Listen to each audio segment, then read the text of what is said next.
दोस्तों welcome to my new video. इस video में हम एनसीबी के बारे में जानेंगे। एनसीबी क्या है, ये कितना मिलता है, ये कब ज़ीरो हो जाता है और ये ज़ीरो होने से हम कैसे बच सकते हैं।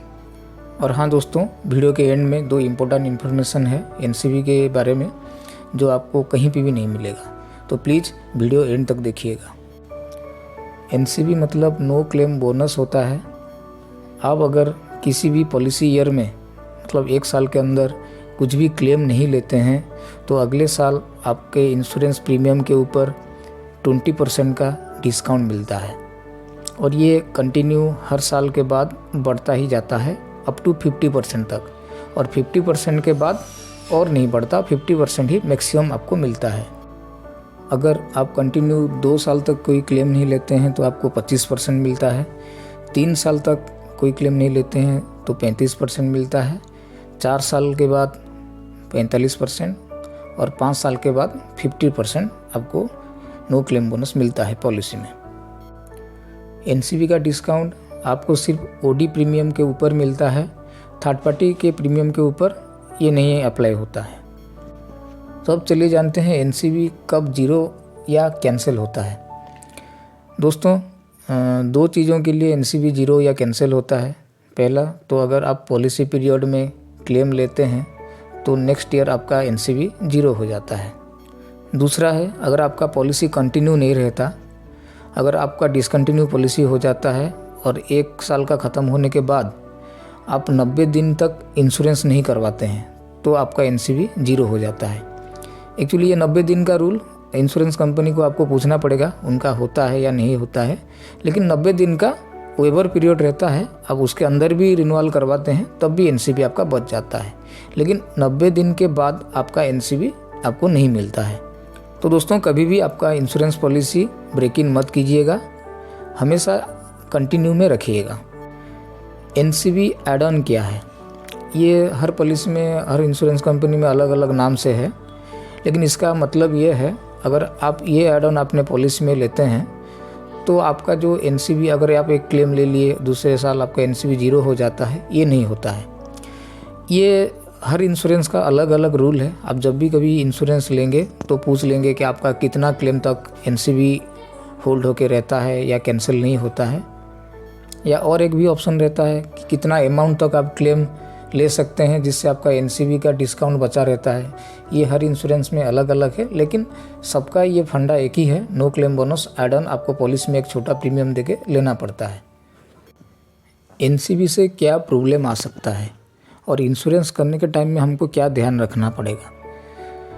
दोस्तों जब आप गाड़ी का इंश्योरेंस रिन्यूअल करवा रहे हैं तब अगर ऑनलाइन भी कर रहे हैं या ऑफलाइन में भी कहीं पे कर रहे हैं तो वो आपसे पूछेगा आपका पिछले साल क्लेम था या नहीं था।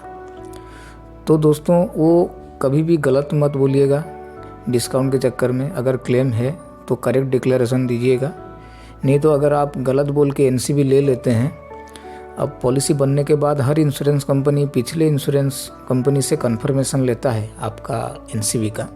अगर वहाँ पे पता चलता है कि आपका क्लेम ले हैं तो वो बाद में आपका जो क्लेम आता है तो आप परेशानी में आ सकते हैं।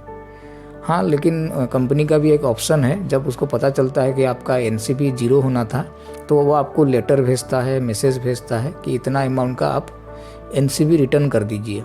तब आप तुरंत कर दीजिएगा। अगर गलती से भी एनसीबी ले लिए हैं तो तुरंत इंश्योरेंस कंपनी को वो पैसा रिटर्न कर दीजिए। किसी भी ऑफिस में या ऑनलाइन भी आप कर सकते हैं इंश्योरेंस कंपनी से साथ बात करके। हाँ, लेकिन अगर क्लेम हो जाता है तो इंश्योरेंस कंपनी आपका बात नहीं सुनता और आपका क्लेम नो क्लेम भी कर सकता है, तो ये बात ध्यान रखिएगा। दोस्तों जैसे मैं बोला था वीडियो की शुरुआत में कि 2 इम्पोर्टेंट इन्फॉर्मेशन है जो आपको कोई नहीं बताएगा।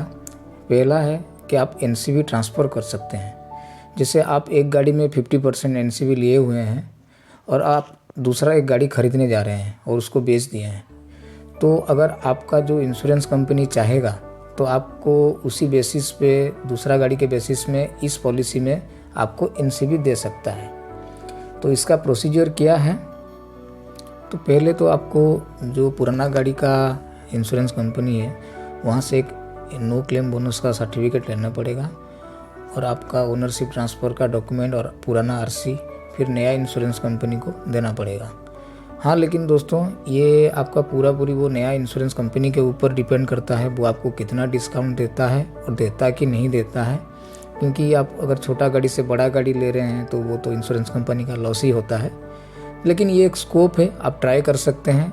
और अगर आपका नया गाड़ी का इंश्योरेंस कंपनी चाहेगा तो आपको ज़रूर एनसीवी का डिस्काउंट दे सकता है। दूसरा इम्पोर्टेंट चीज़ ये है कि अगर आपका एग्जाम्पल ले लीजिए 50% का नो क्लेम बोनस है, जो कि आपको आपका पॉलिसी प्रीमियम अगर 10,000 का है और 5,000 का आपका डिस्काउंट मिल रहा है। लेकिन उसी साल आपका एक छोटा सा क्लेम आता है जिसमें आप अगर ले लीजिए हेडलाइट टूट गया है, जो कि 1,000 या 2,000 रुपये का है, तो आपका क्लेम अमाउंट 1,000 ही रहेगा। और आप क्लेम के चक्कर में उसको ले लेते हैं क्लेम, और आपका नो क्लेम बोनस 0 हो जाता है नेक्स्ट ईयर, तो आपका सीधा 4,000 रुपये का नुकसान हो जाता है।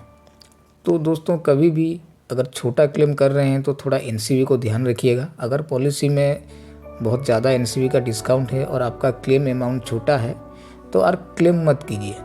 बड़ा क्लेम आप ले सकते हैं, लेकिन जब भी क्लेम आता है थोड़ा इसको ध्यान पे रखिए। तो दोस्तों ये हो गया एनसीवी के बारे में पूरा डिटेल। आई होप आप सबको पसंद आया होगा, और प्लीज़ सब्सक्राइब कीजिए मेरा चैनल और शेयर कीजिए, क्योंकि ये इन्फॉर्मेशन सब लोगों को पहुंचना चाहिए। हाँ दोस्तों, अगर कुछ आपका क्वेश्चन है तो आप कमेंट में लिख सकते हैं, मैं आप उसका आंसर देने के लिए पूरा चेष्टा करूँगा। Thank you.